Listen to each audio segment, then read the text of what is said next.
Hello दोस्तों, Paramount GS academy में आपका स्वागत है। आज प्राचीन भारत का एक खंड है गुप्त वंश।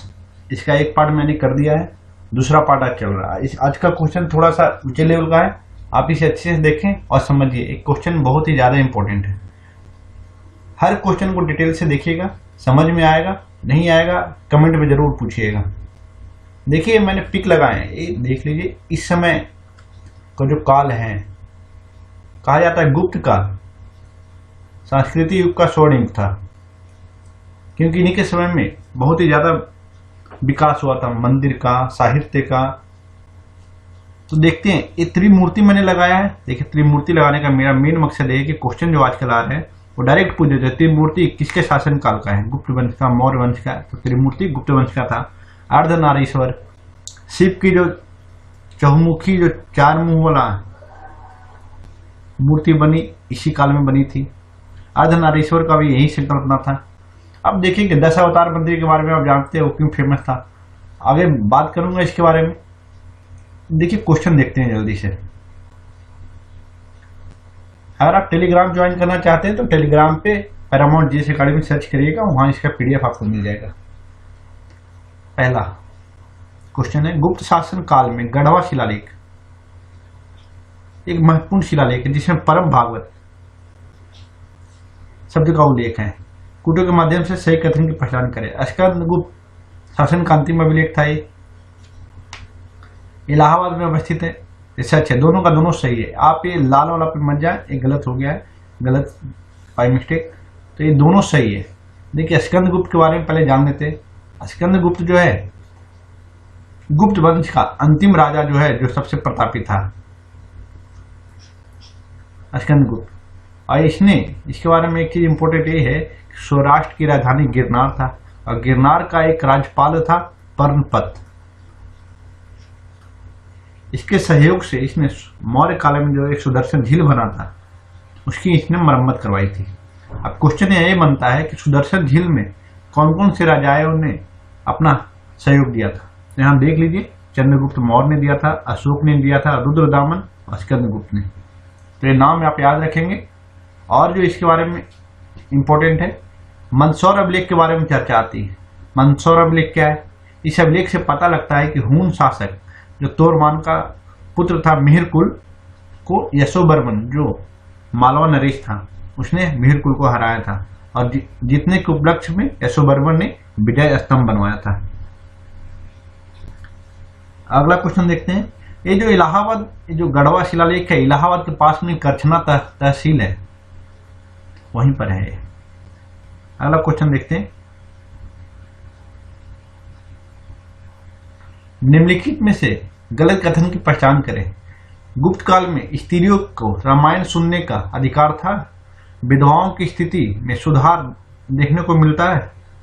स्वामी के पुत्र को जन्म देने पर दासी स्वतंत्र हो जाती थी।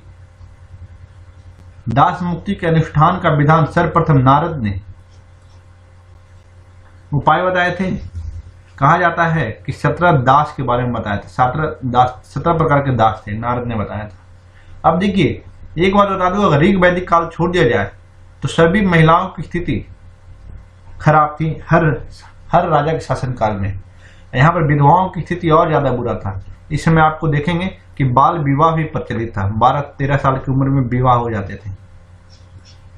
तो यहाँ पर जो कथन गलत है, विधवा की स्थिति में सुधार देखने को मिलता है, एक गलत है। इन लोगों की स्थिति और ज्यादा दयनीय हो जाती थी। अगला क्वेश्चन देखते हैं। समुद्रगुप्त ने किस राजा को बोध गया में मंदिर बनाने की अनुमति दी थी? देखिए मेघवर्मन को दी थी। ये श्रीलंका का शासक था। प्रयाग प्रशस्ति से, देखिए समुद्रगुप्त के बारे में अगर जानना है तो थोड़ा सा ये जान लीजिए। हरिसेन द्वारा प्रयाग में एक शिलालेख मिला, उसमें हरिसेन द्वारा लिखा गया है, उसमें शासन की जानकारी दी गई है। ये जो भाषा है हरिसेन द्वारा लिखा हुआ संस्कृत में है। आप समुद्रगुप्त के बारे में थोड़ा और जान ले। इसे भारत का नेपोलियन कहा जाता है। अभी किसने कहा? विंसेंट स्मिथ ने कहा था। अब किस पुस्तक में कहा था? अर्ली हिस्ट्री ऑफ इंडिया में कहा गया था। अब एरन अभिलेख की बात होती है, हमेशा सुनने को मिलता है एरन अभिलेख। इसमें सती प्रथा के साक्ष्य मिले थे। ये 510 ईस्वी का बात है। ये संगीत प्रेमी है, ये वीणा वादक भी है। इसके सिक्कों पे आपको वीणा वादन करते हुए चित्र दिखेंगे। इसने क्या किया था, कौन से राजाओं को हराया था? आर्यावर्त के 9 राजाओं को हराया था और दक्षिणावर्त के 12 राजाओं को हराया था। तो आपको इतना ये ध्यान में रखना है। और समुद्रगुप्त के बारे में डिटेल से करना तो आप पार्ट 1 देखें। अब जो क्वेश्चन है अगला, निम्न में से सही कथन का चयन करें। सीमांत प्रांतों का शासक गुप्ता कहलाता था। सीमावर्ती राज्यों का राज्यपाल प्रत्यांतपाल कहलाता था। अब देखिए ये दोनों सही है। सम्राट द्वारा जो क्षेत्र में शासन किया जाता था उसकी सबसे बड़ी इकाई जो होती थी वो देश होती थी और इसी को गुप्ता कहा जाता था। जो प्रशासक होता था उसे गुप्ता कहा जाता था। अब एक चीज देख लीजिए यहाँ पर, जो अन्य प्रादेशिक इकाई थी, जो प्रांत था, उसके प्रशासक क्या कहते थे? देखिए जो अलग प्रांत थे उनको प्रांत को भुक्ति बोला जाता था, भोग बोला जाता था, प्रदेश बोला जाता था। और इसके जो शासक होते थे उसको भोगपति, राजस्थानीय, उपरिक या प्रत्यांतपाल बोलते थे। अब यहां देखिए भुक्ति का विभाजन होता है जिला में, जिसे विषय कहा जाता था। विषय कहा जाता था। और विषय का जो सर्वोच्च अधिकारी होता था वो विषयपति कहलाता था। अब इसका विभाजन होता है तो विधि कहलाता है। विधि एक तरह का तहसील है और तहसील का जब विभाजन होता है तो पैठ होता है। पैठ क्या है? गांव का समूह है। इसका साक्ष्य हमें खो अभिलेख से मिलता है। तो आपको ये सीक्वेंस याद रखना है क्योंकि सीक्वेंस पूछा हुआ है। तो अगला आगे आपको इसका क्वेश्चन भी मिलेगा। चलिए अगला क्वेश्चन देखते हैं।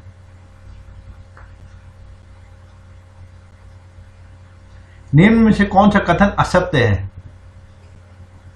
असत्य है।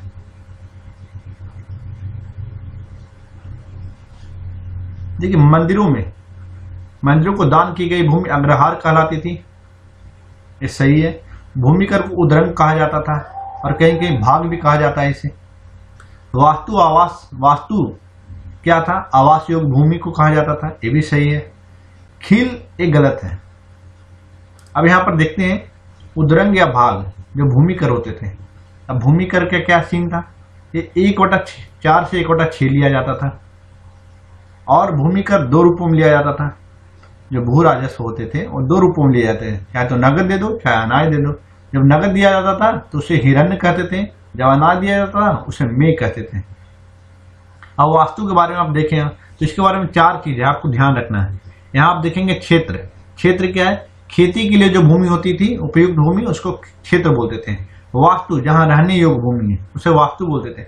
शील जो भूमि जोती ना जाए या जोती गई नहीं हो उसे शील कहते हैं। अप्रहत बिना जोती हुई भूमि यानी जंगली भूमि को अप्रहत बोलते थे। और यहां पर अगला क्वेश्चन देख लीजिए। छठा कह रहा है गुप्त कालीन प्रशासनिक इकाइयों को अवरोही क्रम से सजाइए। अभी मैंने बताया ये राजा इसमें शासन करता था। ये जब विभक्त होता था भुक्ति होता था। और भुक्ति क्या होता था? भुक्ति के बाद ये जब बदलते थे तो एक विषय आता था। और विषय का क्या था?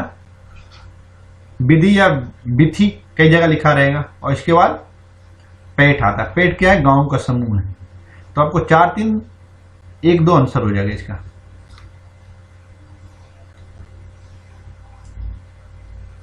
सातवां क्वेश्चन, इनमें से किस अधिकारी का संबंध पुलिस विभाग से?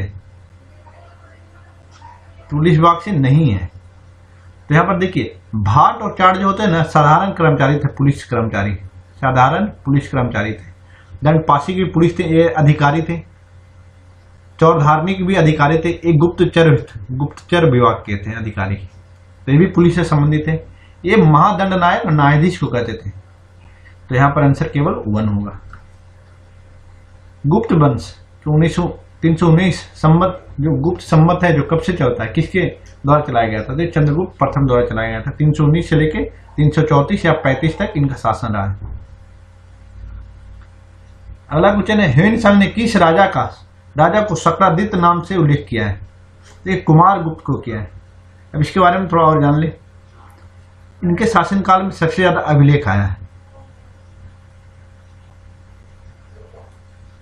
सबसे ज्यादा अभिलेख इनके शासनकाल में लगभग 18 अभिलेख थे। गुप्त शासकों में अगर देखा जाए तो सबसे ज्यादा अभिलेख इन्हीं के समय में। नालंदा विश्वविद्यालय की स्थापना इन्होंने किया था। इनका वंशावली अगर देखना है कुमार गुप्त तक तो बिलसद अभिलेख में आपको मिलेंगे। अगला क्वेश्चन देखते हैं 10। किस नाटक में महाकाल मंदिर में देवदासियों का उल्लेख मिलता है? ये मेघदूत में मिलता है। मेघदूत किसके द्वारा लिखा हुआ है? कालिदास। कालिदास द्वारा जो लिखा हुआ कोई भी चीज है उसको 3 रूपों में बांटा गया, खंडकाव्य, नाटक और महाकाव्य। तो मेघदूत और ऋतु संहार को खंडकाव्य बोलते हैं। नाटक कौन कौन थे? इनका मालविका अग्निमित्र, अभिज्ञान शकुंतलम, विक्रमोर्वशीयम, ये तीनों नाटक हैं। और इनका महाकाव्य कौन सा है? रघुवंश और कुमार संभवम। ये आपको ध्यान में रखना है। देखिए स्वप्न वासवदत्ता कवि भाष्य द्वारा लिखा गया, किराता अर्जुनियम भारवी द्वारा, मृच्छकटिकम सुद्रक द्वारा। ये याद रख लीजिएगा, ये डायरेक्ट क्वेश्चन पूछते हैं। एसएससी वगैरह में डायरेक्ट पूछते हैं कि किनके द्वारा लिखा गया। एक महान गणितज्ञ खगोल शास्त्री नकारात्मक अंकों और शून्य के साथ काम करने के नियम को जो तैयार किया था और गुरुत्वाकर्षण का भी सिद्धांत दिया था, वो कौन थे? ये ब्रह्मगुप्त थे। बहुत लोग आर्यभट्ट कर देते हैं, इसे ध्यान रखिएगा। ये बीपीएससी में भी कई बार क्वेश्चन हुआ, कई सारे एग्जाम में पूछ चुका है, तो इसे अच्छे से याद रखिएगा। ये क्वेश्चन बहुत ही ज्यादा इंपॉर्टेंट है। गलत जोड़ों की पहचान करें। इसमें भवभूति द्वारा या मालती माधव ने कथा सरित सागर समझिएगा। विशाखा दत्त का देवी चंद्रगुप्तम, कालिदास का विक्रमोर्वशीयम, ऊपर मैंने बताया विष्णु पंडित का हितोपदेश, सारे सही। कथा सरित सागर गलत है। इसका आंसर आगे देखते हैं। क्वेश्चन, गुप्तचर विभाग के प्रधान को क्या कहा जाता है? अभी मैंने बताया था कि ऊपर क्वेश्चन था पुलिस विभाग से कौन संबंधित है, तो चौरोंदरनिक इनको बोला जाता था। अब देखते हैं अगला क्वेश्चन। गुप्त साम्राज्य के पतन में, ये बहुत इंपॉर्टेंट है, क्या कारण थे? हुनों का आक्रमण हुआ था, आपको भी पता है। देखिए आपको यहाँ पर ना उत्तराधिकारी की लड़ाई नहीं दिखेगा, एक के बाद एक आते गए हैं। सामंतों का उदय हो रहा था, कमजोर उत्तराधिकारी था, लेकिन उत्तराधिकारी का संघर्ष नहीं था। कमजोर उत्तराधिकार था क्योंकि बाद के जो शासक आए हुनों द्वारा बहुत ज्यादा कमजोर कर दिए गए थे। तो इसका आंसर केवल 1, 2 और 3 होगा। आप थोड़ा और जान ले। अगला क्वेश्चन देखते हैं। पहले चंद्रगुप्त के दरबार में 9 रत्न में से ज्योतिष का ज्ञानी कौन था? अब यहां पूछ रहा है ज्योतिष का ज्ञानी कौन था। तो पहले 9 रत्ने को ही जान लेते हैं क्या है। देखिए कालिदास कवि थे, धन्वंतरी डॉक्टर थे, बराहमिहिर खगोल शास्त्री थे, छपनक ज्योतिष थे, बेताल भट्ट जादूगर, शंकु वास्तुकार, अमर सिंह कौन थे? कोशकार थे, वरुरुचि व्याकरणज्ञ थे जो ग्रामर की ज्यादा जानकारी रखते थे, घटकर पर कूटनीतिज्ञ थे। आपको ध्यान रखना एटलीस्ट 5 लोगों का याद रखिएगा जो महत्वपूर्ण है। आगे का देखते हैं क्वेश्चन। यह गुप्त काल का सबसे सर्वोत्कृष्ट मंदिर है। शिखर का पहला उदाहरण मिलता है। इसके बाएं कोने पर गंगा, दाएं कोने पर यमुना। देखिए देवगढ़ का दशावतार मंदिर है, ललितपुर में, यूपी। इसकी विशेषता क्या है? 12 मीटर का ऊंचा शिखर है और पहली बार मंदिर में कोई शिखर का प्रयोग किया गया था, इसलिए ज्यादा इंपॉर्टेंट है, इसलिए याद रखिएगा इसे। अगला क्वेश्चन देखते हैं। निम्नलिखित शासकों के शासन काल का अवरोही क्रम बताएं।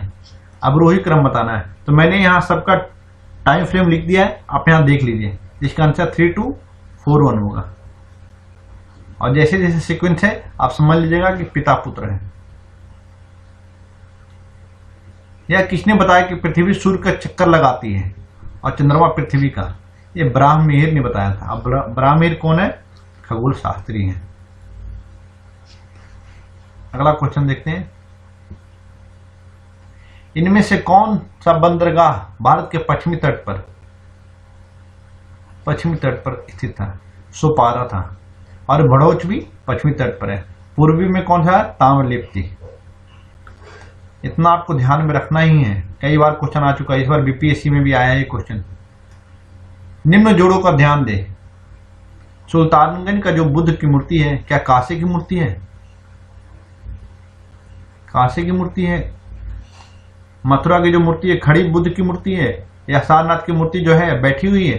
तो आपको ये ध्यान रखना है। तो ये बिल्कुल सही है, मैंने फोटो लगाया, आप इसको एक बार जरूर नजर रखेंगे तो ताकि एग्जाम में कभी रहेंगे तो फिगर भी याद आएगा, तो ध्यान में रहेगा। ये जो काशी की मूर्ति है ये सुल्तानगंज में है, देख लीजिए। जो खड़े हैं मथुरा में है, जो बैठे हुए हैं वो सारनाथ में है। तो सभी कथन सही हैं इसके। इनमें से किसका आयात नहीं किया जाता था? देखिए, सूती वस्त्र का आयात नहीं किया। भारत में बहुत बड़ी मात्रा में उत्पादन होता था, लेकिन बाद में इसका विघटन होने लगा था। लेकिन सोने का सिक्का, शराब, दासियां, बहुमूल्य रत्ने, औषधि, जड़ी बूटी आयात किया जाता था। तो ध्यान रखना है आपको। अगला क्वेश्चन देखते हैं।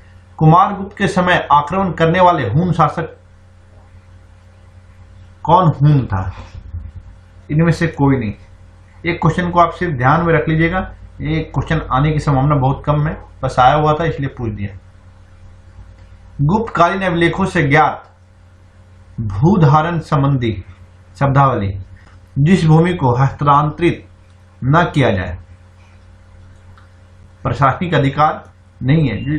देखिए, जिसको हस्तांतरित भी नहीं कर सकता, उसके ऊपर प्रशासनिक अधिकार भी नहीं है, उसे क्या कहते हैं? यहाँ पर देख लीजिए, मैंने सबके बारे में थोड़ा थोड़ा लिख दिया है। अक्षय निधि, देखिए, किसानों को दान में दी जाती थी भूमि, इससे जो आय होता था उसका उपभोग कर सकता था, लेकिन ये हस्तांतरण नहीं कर सकता था। प्रशासनिक अधिकार थे इसके पास, लेकिन आय का उपयोग भी कर रहा था, लेकिन हस्तांतरण नहीं कर सकता था।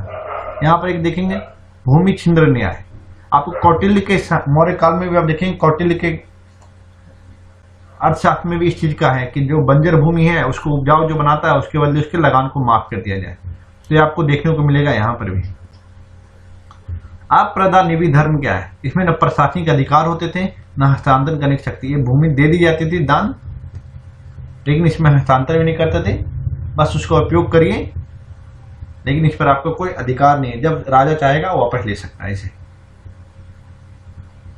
और इसमें जो इससे इंपॉर्टेंट क्वेश्चन बनने की संभावना है, मैं इसका करूंगा कल एक जो वीडियो लेके आऊंगा, ओवरऑल सारा गुप्त खत्म होगा उसमें।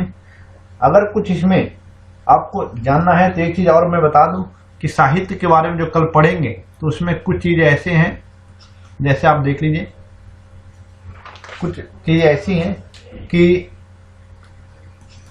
आपको गुप्त काल में बहुत सारे चीजों का विकास हुआ था, जैसे नारद स्मृति, बृहस्पति स्मृति, इस तरह की चीजें जो हुई है गुप्त काल में ही विकास हुआ है। इनके समय में सांस्कृतिक विकास बहुत ही ज्यादा हुआ था गुप्त काल में। आज ये वीडियो ज्यादा लंबा ना हो जाए, कल जो वीडियो बनाऊंगा मैं सारा गुप्त काल को कवर करूंगा। 25 से 30 क्वेश्चन हो सकते हैं, वीडियो हाफ एन आवर का हो सकता है। अच्छे से अगर देख लेंगे तो अच्छे नंबर इससे स्कोर कर सकते हैं। तो आज के लिए इतना ही रखते हैं। वीडियो अच्छा लगे तो जरूर दोस्तों में शेयर करिएगा। आज के लिए थैंक यू।